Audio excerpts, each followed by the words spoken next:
18 थर विभिन्न समय जगन्नाथ मंदिर को आक्रमण कर सबकि लुंठन कर दीर्घ वर्ष धरी जगन्नाथ को कौटी चिलिकार द्वीप कौटी मारदा आउ कौटी पहाड़ गुंफा कौटी घन जंगल सेवक माने लुचई रखा बाध्य होते प्राय 18 थर आक्रमण आम समस्त धारणा जे मुसलमान आक्रमणकारी माने जगन्नाथ को आक्रमण करके सबकि लुंठन करके से समय नहीं कर 18 थर भितर 3 थर 1610 मसीहा केशुदास मार आक्रमण सहित 3 थर हिंदू लोक मैंने आक्रमण कर खाली तो आक्रमण करना नारकीय कांड से नरहत्या ता भितर कर लुंठन कर जगन्नाथ रोषशाला ठूँ आरंभ कर रत्न सिंहासन सबको अपवित्र कर आमर हिंदू आक्रमणकारी माने यही घटना पर 1610 मसीह यही घटना पर आम इतिहास जानवा पाऊ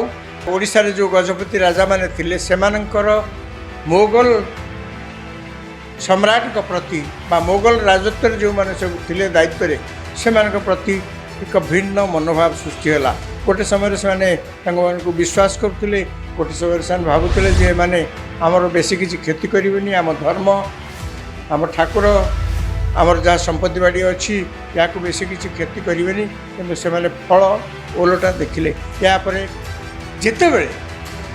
कटक रु जो मुगल सम्राट जो मैंने सब थिले सुबेदार बा गवर्नर राज्यपाल ये से मैंने जिते बड़े कौन ना कौन कम दक्षिण को जाऊे ओडिशार जो माने जगन्नाथ मंदिर दायित्व जो मैंने सब थे खबर पाइला मात्रे से जगन्नाथ को लुचेकरी नहीं कौन जगह रखिदे महाप्रभु जगन्नाथ बाहुड़ा यात्रा वर्षक थरे 9 दिन काल से साधारण लोकों भितर रही तांकर 9 दिन यात्रा शेष करी से वर्तमान बाहुड़े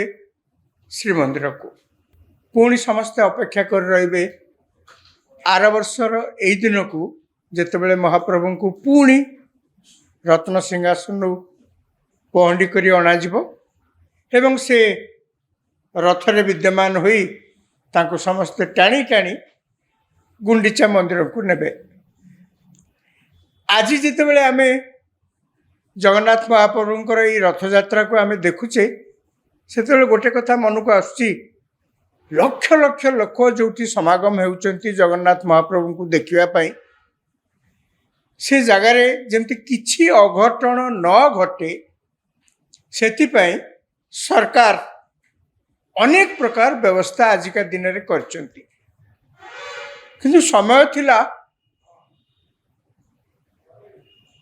एभली प्रकार अघटन होउतिला जे कल्पना मध्य करि होबनी परिस्थिति एमिति होउतिला समय थिला अतीत रे जिते जगन्नाथ को श्रीमंदिर लुचेकरी नहीं कौटी ना कौटी ओडिशार को जंगल को पहाड़ को गुंफा लुचेकी रखा होता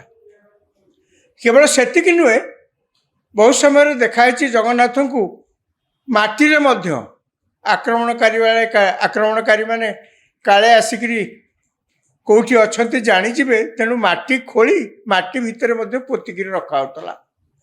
अनेक वर्ष धरी रथयात्रा हो पार नाला एमती गोटे घटना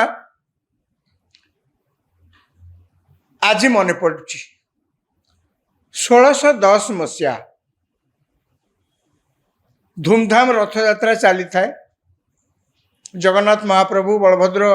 देवी सुभद्रा तीन टे रथरे जाई गुंडीचा मंदिर राखी थाए रथ सेतेबेले पुणी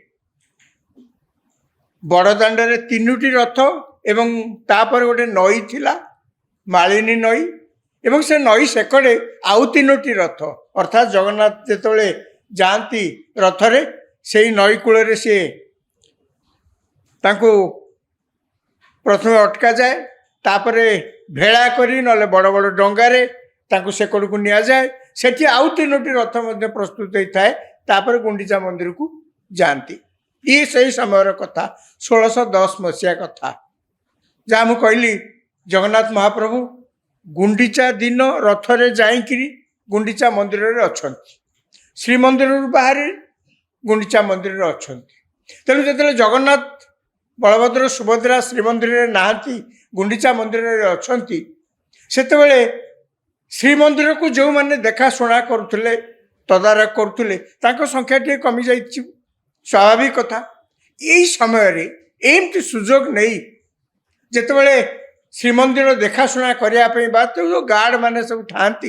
से अल्प संख्यक गार्ड कार कहते निघा ना समस्त दृष्टि गुंडीचा मंदिर आने यही समय देखागला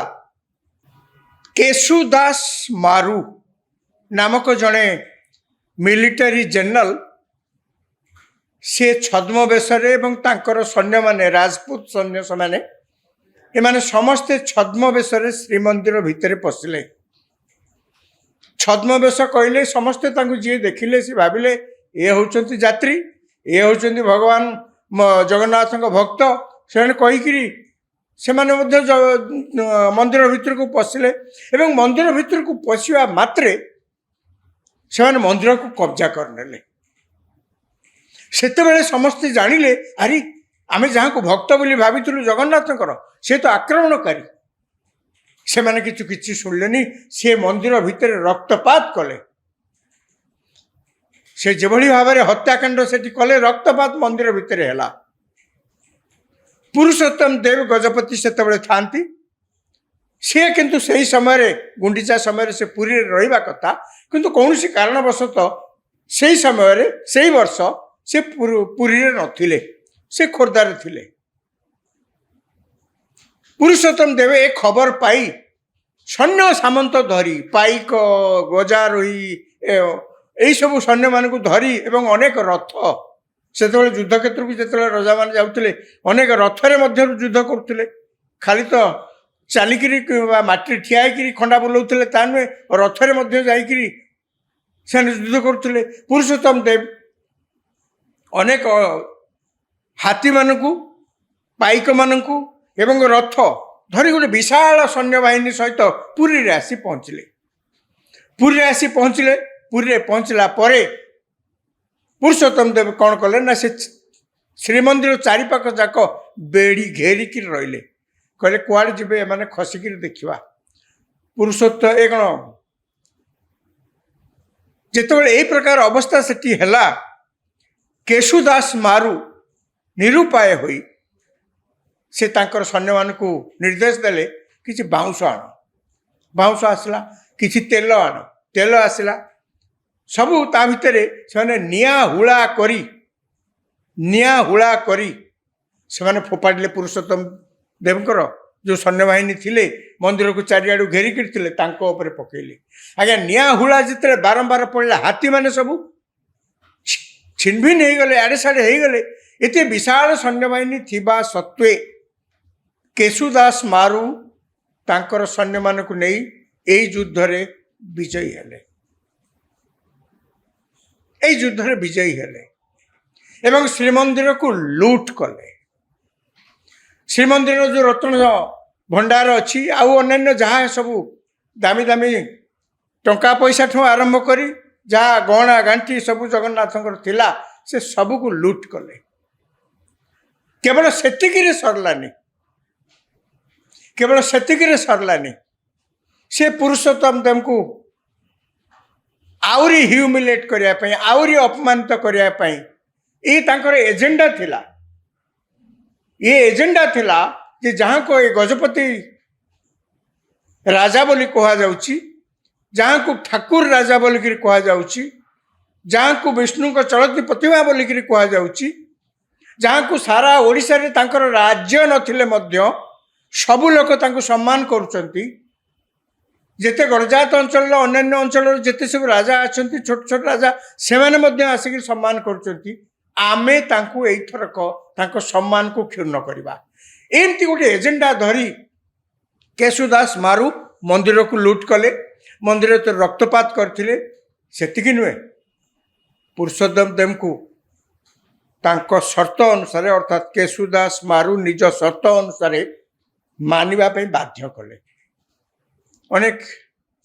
ଇତିହାସ ବହିରେ ଏହା ମଧ୍ୟ ଉଲ୍ଲେଖ ରହିଛି, ସେ ଶ୍ରୀମନ୍ଦିରରୁ ଲୁଟ୍ କଲେ ଯାହା ତାକୁ ବି ନେଲେ ଏବଂ ପୁରୁଷୋତ୍ତମ ଦେବଙ୍କୁ କହିଲେ ଆପଣଙ୍କ ଝିଅକୁ ମୋଗଲ ସମ୍ରାଟଙ୍କର ହାରେମକୁ ଦିଲ୍ଲୀରେ ପଠାନ୍ତୁ। ପୁରୁଷୋତ୍ତମ ଦେବ କେବଳ ଜଗନ୍ନାଥଙ୍କ ପ୍ରୋଟେକ୍ସନ୍ ପାଇଁ, ଜଗନ୍ନାଥ ମନ୍ଦିରର ସୁରକ୍ଷା ପାଇଁ, ଜଗନ୍ନାଥ ବଳଭଦ୍ରଙ୍କର ସୁରକ୍ଷା ପାଇଁ ତାଙ୍କର ସବୁ ସର୍ତ୍ତକୁ ମଥା ମାତି ମାନି ଯାଇଥିଲେ। ସେତିକିରେ ସରିଲାନି, ଏ କେଶୁଦାସ ମାରୁ ଏକଥା ମଧ୍ୟ କହିଲେ ପୁରୁଷୋତ୍ତମ ଦେବଙ୍କର ଭଉଣୀକୁ ସେ କହିଲେ ମୋତେ ବାହା କର। ବାଧ୍ୟ ହେଇକରି ସେ ତାଙ୍କୁ ବାହା କଲେ ଏବଂ ସେ ଦାବି କଲେ ଯେ ଆପଣ ଏତେ ପ୍ରଚୁର ଟଙ୍କା ସେ ଦାବି କଲେ ପୁରୁଷୋତ୍ତମ ଦେବଙ୍କୁ ଯେ ଏତିକ ଟଙ୍କା ଆପଣ ମୋଗଲ ସମ୍ରାଟଙ୍କର ଦରବାରକୁ ଭେଟି ଭାବରେ ପଠାନ୍ତୁ, ମୋତେ ଏତିକି ଟଙ୍କା ପ୍ରାୟ 1 ଲକ୍ଷ ମୁଦ୍ରା ମୋତେ ଦିଅନ୍ତୁ ଡାଉରୀ ହିସାବରେ। କେବଳ ସେତିକିରେ ବି ସରିଲାନି, ସେ ସେଠୁ ବିଦାୟ ନେଲା ବେଳେ ପୁରୁଷୋତ୍ତମ ଦେବଙ୍କୁ କହିଲେ ଯେଉଁ ଭଲ ହାତୀ ଅଛି ସେଥିରୁ ମୋତେ ଦିଅ। 3ଟି ହାତୀକି ନେଇକରି ସେ ମଧ୍ୟ ଗଲେ। ଯେତେବେଳେ ଇତିହାସରେ ଏସବୁ ଜିନିଷ ଆମେ ଏ ସମୟରେ ପଢ଼ୁଛୁ, ଦୁଃଖରେ ଭାଙ୍ଗି ପଡ଼ିବା ଛଡ଼ା ଆଉ କିଛି ନାହିଁ। ସବୁଠୁ ବେଶୀ ଦୁଃଖ କ'ଣ ଜାଣିଛନ୍ତି? ଏ କେଶୁଦାସ ମାରୁ କିଏ? କେଶୁଦାସ ମାରୁ ଜଣେ ହିନ୍ଦୁ ଲୋକ। ଦିଲ୍ଲୀରେ ଯେତେବେଳେ ମୋଗଲ ସମ୍ରାଟ ଜାହାଙ୍ଗୀର ଥିଲେ ସେହି ସମୟରେ ସୁବେଦାର କଟକରେ ଯାହାକୁ ସେ ପଠାଇଥିଲେ ତାଙ୍କ ନାଁ ହେଉଛି ହାକିମ ଖାଁ। ହାକିମ ଖାଁଙ୍କ ପାଖରେ ଯେତେ ସୈନ୍ୟମାନେ ସବୁ ଥିଲେ ତାଙ୍କର ଜେନେରାଲ ଥିଲେ କେଶୁଦାସ ମାରୁ। ତାଙ୍କ ମନ ଭିତରେ ଗୋଟିଏ ଥିଲା ଯେ ସିଏ ଯଦି ଏଇଭଳି ଭାବରେ ଓଡ଼ିଶାରେ ସବୁ ରଜାମାନଙ୍କୁ ଆକ୍ରମଣ କରି, ଠାକୁର ରଜାଙ୍କୁ ଆକ୍ରମଣ କରି ଯଦି ଗୋଟେ ବିରାଟ ସଫଳତା ହାସଲ କରନ୍ତି ତାହେଲେ ଜାହାଙ୍ଗୀର ତାଙ୍କ ଉପରେ ପ୍ରସନ୍ନ ହେବେ ଏବଂ ତାଙ୍କର ଆହୁରି ପ୍ରମୋସନ ହେବ, ଆହୁରି କିଛି କ'ଣ ହେବ। ହାକିମ ଖାଁଙ୍କର ଯେ କଟକରେ ଥିଲେ ସେତେବେଳେ ସୁବେଦାର, ହାକିମ ଖାଁଙ୍କର ଏଜେଣ୍ଡା ଥିଲା ଯେ ସେ ମଧ୍ୟ ଏହି ସମୟରେ ଯଦି ଓଡ଼ିଶାର ଯେତେ ରଜା ଅଛନ୍ତି ତାଙ୍କୁ ଆହୁରି ପଦନମିତ କରିପାରନ୍ତି, ତାଙ୍କୁ ଆହୁରି ନିଜ ପାଦ ତଳେ ଚକଟିକି ରଖିପାରନ୍ତି, ଆହୁରି ଯଦି ସେମାନଙ୍କର ପ୍ରାଧାନ୍ୟକୁ କ୍ଷୁର୍ଣ୍ଣ କରିପାରନ୍ତି ତାହେଲେ ତାଙ୍କର ମଧ୍ୟ ଜାହାଙ୍ଗୀର ତାଙ୍କ ଉପରେ ଖୁସି ହେବେ। ଆକ୍ରମଣ ହେଲା, ଯାହା ତ ହେଲା ଆମେ ସବୁ ଦେଖିଲେ। ଶେଷରେ କ'ଣ ହେଲା ନା ଜାହାଙ୍ଗୀରଙ୍କ ଦରବାରରେ ଯାଇ ଖବର ପହଞ୍ଚିଲା ଯେ ଓଡ଼ିଶାରେ ଏ ପ୍ରକାର କାଓସ୍ ପୁରା ହେଇଯାଇଛି, ସମ୍ପୂର୍ଣ୍ଣ ରୂପେ ଓଡ଼ିଶାରେ ଛିନଝିନ ହେଇକରି ଗୋଟେ ଅବ୍ୟବସ୍ଥା ପରିବେଶ ସୃଷ୍ଟି ହେଇଛି। ଜାହାଙ୍ଗୀର ହାକିମ ଖାଁକୁ କାଶ୍ମୀରକୁ ବଦଳି କରିଦେଲେ ଏବଂ କେଶୁଦାସ ମାରୁ ଯେଉଁ ହିନ୍ଦୁ ଆର୍ମି ଜେନେରାଲ ମୋଗଲ ସମ୍ରାଟଙ୍କ ଅଧୀନରେ ଯୁଦ୍ଧ କରୁଥିଲେ ତାଙ୍କୁ ବହୁତ ସମ୍ମାନ ଦେଲେ, ଡକେଇଲେ ଦିଲ୍ଲୀରେ ଗଲା ପରେ ତାଙ୍କୁ ବହୁତ ପ୍ରକାର ସମ୍ମାନିତ କଲେ ଯେ ଏଡ଼େ ବଡ଼ କାମ ସେ କରିଛନ୍ତି। ଦର୍ଶକ ବନ୍ଧୁ, ଜଗନ୍ନାଥ ମନ୍ଦିର ପ୍ରାୟ 18 ଥର ବିଭିନ୍ନ ସମୟରେ ଜଗନ୍ନାଥ ମନ୍ଦିରକୁ ଆକ୍ରମଣ କରାଯାଇ ସବୁକିଛି ଲୁଣ୍ଠନ କରାଯାଇଛି। ଦୀର୍ଘ ବର୍ଷ ଧରି ଯାହା ମୁଁ କହୁଥିଲି ଜଗନ୍ନାଥଙ୍କୁ କେଉଁଠି ଚିଲିକାର ଦ୍ୱୀପରେ, କେଉଁଠି ମାର୍ଦା, ଆଉ କେଉଁଠି ପାହାଡ଼ ଗୁମ୍ଫା, କେଉଁଠି ଘନ ଜଙ୍ଗଲ ସେବକମାନେ ଲୁଚେଇ ରଖିବାକୁ ବାଧ୍ୟ ହେଉଥିଲେ। ପ୍ରାୟ 18 ଥର ଆକ୍ରମଣ ଆମେ ସମସ୍ତଙ୍କର ଧାରଣା ଯେ ମୁସଲମାନ ଆକ୍ରମଣକାରୀମାନେ ଜଗନ୍ନାଥଙ୍କ ଆକ୍ରମଣ କରିକି ସବୁକିଛି ଲୁଣ୍ଠନ କରିକି ସେ ସମୟରେ କରିଛନ୍ତି। କିନ୍ତୁ ଏଇ 18 ଥର ଭିତରୁ 3 ଥର ଏ 1610 ମସିହା କେଶୁଦାସ ମାରୁଙ୍କ ଆକ୍ରମଣ ସହିତ 3 ଥର ହିନ୍ଦୁ ଲୋକମାନେ ମଧ୍ୟ ଆକ୍ରମଣ କରିଛନ୍ତି। ଖାଲି ତ ଆକ୍ରମଣ କରିନାହାନ୍ତି, ନାରକୀୟ କାଣ୍ଡ ସେଠି କରିଛନ୍ତି, ନରହତ୍ୟା ତା ଭିତରେ କରିଛନ୍ତି, ଲୁଣ୍ଠନ କରିଛନ୍ତି, ଜଗନ୍ନାଥଙ୍କ ରୋଷଶାଳାଠୁ ଆରମ୍ଭ କରି ତାଙ୍କ ରତ୍ନ ସିଂହାସନ ସବୁକୁ ଅପବିତ୍ର କରିଛନ୍ତି ଏଇ ଆମର ହିନ୍ଦୁ ଆକ୍ରମଣକାରୀମାନେ। ଏଇ ଘଟଣା ପରେ 1610 ମସିହାରେ ଏଇ ଘଟଣା ପରେ आम इतिहास जाना पाऊ जे ओडिशारे जो गजपति राजा माने थिले सेमानंकर मोगल सम्राट प्रति बा मोगल राजत्व जो माने सब थिले दायित्व से प्रति एक भिन्न मनोभाव सृष्टि है। गोटे समय से विश्वास करुले, गोटे समय से भावुले जे माने आमर बेसी किसी क्षति करें, आम धर्म आम ठाकुर आमर जहाँ संपत्ति बाड़ी अच्छी या बेसी किसी क्षति करें, किंतु से फल ओलटा देखिले। यापर जिते बड़े कटक रु जो मुगल सम्राटकर जो मैंने सब थिले सुबेदार बा गवर्नर तांको राज्यपाल ये सब थिले, से मैंने जिते बड़े कौन सी ना कौन सी काम रे दक्षिण को जाउथिले, ओडिशार जो माने जगन्नाथ मंदिर दायित्व जो मैंने सब थिले खबर पाइला मात्रे से मैंने जगन्नाथ को लुचेकरी नहीं कौन सी जगह रखी दौले। यापर खाली सेतिके हेलानी आ गोटे गोटे घटना सबुठ इंटरेस्टिंग लगे से कौन ना जो मालिनी नईटी थिला जगन्नाथ बलभद्र सुभद्रा रथरे जाकि से नई पाखे रुहति चारमाल कर सेकड़ को नि जाए सेठी आउ 3टी रथरे गुंडीचा मंदिर नि जाए। ए कथा देखिकी 1621 मसीहा बेलू प्राय 10-12 वर्ष पर पुरुषोत्तम देव परे जी शासन को आसिले गजपति नरसिंह देव तांको पत्नी रानी शारदा देवी से अनेक स्पेलिंग रे शरधा कही पारती रानी शरधा देवी जहाँ भी हो सी कहले ये मालिनी नई की पोती देले बड़दाण्ड तो लंबा होकर गुंडीचा मंदिर पर्यंत बड़ श्रीमंदिर गुंडीचा मंदिर पर्यंत होकर कहवा अनुसार से मालिनी नई की बाली रे पोती दिगला से अंचल से जिते बड़ मंदिर से गुंडीचा अभिमुखे जो रथ यात्रा रथ गुड़िक गड़ी गड़ी जाती आम यही शब्दटा शुणु जे रथ जाई शरधा वाली बर्तमान पहुँचला। ये शरधा वाली शब्दटी सेतिक बेलू आसी रानी शरधा देवी नरसिंह देवंकर पत्नी तांकरी निर्देश क्रमे से नई की पोती दि जाइथिला कहीं बड़दाण्ड एते लंबा हम एका बेले आउ